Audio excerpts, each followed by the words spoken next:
Mehsana urban cooperative બેંકની ચૂંટણી શાંતિપૂર્ણ માહોલમાં યોજાઈ। ગુજરાતની સૌથી મોટામાં મોટી બીજા નંબરની ગણાતી કોઓપરેટિવ અર્બન બેંકની ચૂંટણી આજરોજ શાંતિપૂર્ણ માહોલમાં યોજવામાં આવી હતી।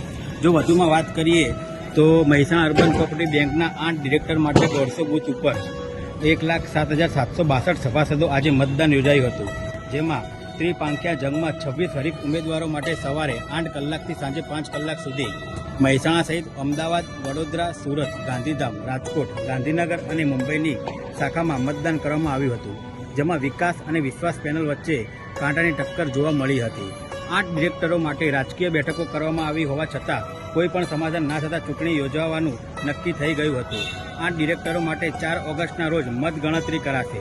8 ઓગસ્ટના રોજ બપોરે 2 કલાકે community hall Mehsana GIDC Modhera road ખાતે વર્ષ 2024 થી 2029ના સમયગાળા માટે બેંકના બોર્ડ ઓફ ડિરેક્ટરની વરણી કરવામાં આવશે।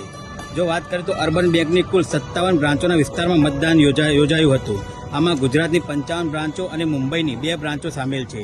કુલ 1,07,762 મતદારો આ ચૂંટણીમાં મતદાન કરશે। ચૂંટણી કામગીરીમાં 750 કર્મચારીઓ જોડાયા હતા। મતદાન પૂર્ણ થયા બાદ આવતીકાલે મહેસાણા GIDC હોલ ખાતે મતગણતરી હાથ ધરાશે। વિશ્વાસ પેનલમાંથી DM પટેલ, આનંદ પટેલ, કિરીટ પટેલ, ભારત ડેરી સહિત 8 લોકોએ ઉમેદવારી નોંધાવી છે। સામે પક્ષે વિકાસ પેનલમાંથી વિમલ ગ્રુપના વડા ચંદુભાઈ પટેલના પૌત્ર કાર્તિક પટેલ સહિત 8 ઉમેદવારોએ ઉમેદવારી નોંધાવી છે। 8 ડિરેક્ટરોની ચૂંટણીમાં કુલ 26 ઉમેદવારો ચૂંટણી મેદાનમાં છે। હવે આગામી સમયમાં જોવામાં રહ્યું કે અર્બન બેંકમાં કયા 8 ઉમેદવારો પોતાનું પ્રતિનિધિત્વ કરશે। મયુર પંડ્યા, મા ન્યૂઝ, મહેસાણા।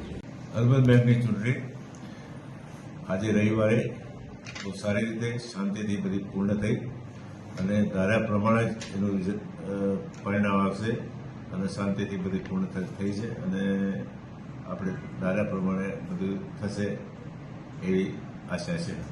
પોખિયામાં કરતાં 2 પોખિયામાં જ વધારે સરસ વસ્તીને અને 2 પોખિયા જંગમાં હવે વિકાસ પેનલ તો આગળ છે, જેમાં કોઈ શંકા જ નથી। બધાએ સમજી વિચારીને જ વોટ આપ્યા છે અને બધા સમજુ ઉમેદવાર છે અને વ્યવસ્થિત વોટિંગ કર્યું છે અને સારી રીતે સંપૂર્ણ થયું છે અને સારી રીતે કામ કર્યું છે। એ તો ચૂંટણી આવે છે અને આક્ષેપો થતા જ રહે છે અને ચૂંટણી પૂરી થઈ જાય છે અને વાત પતી જાય છે।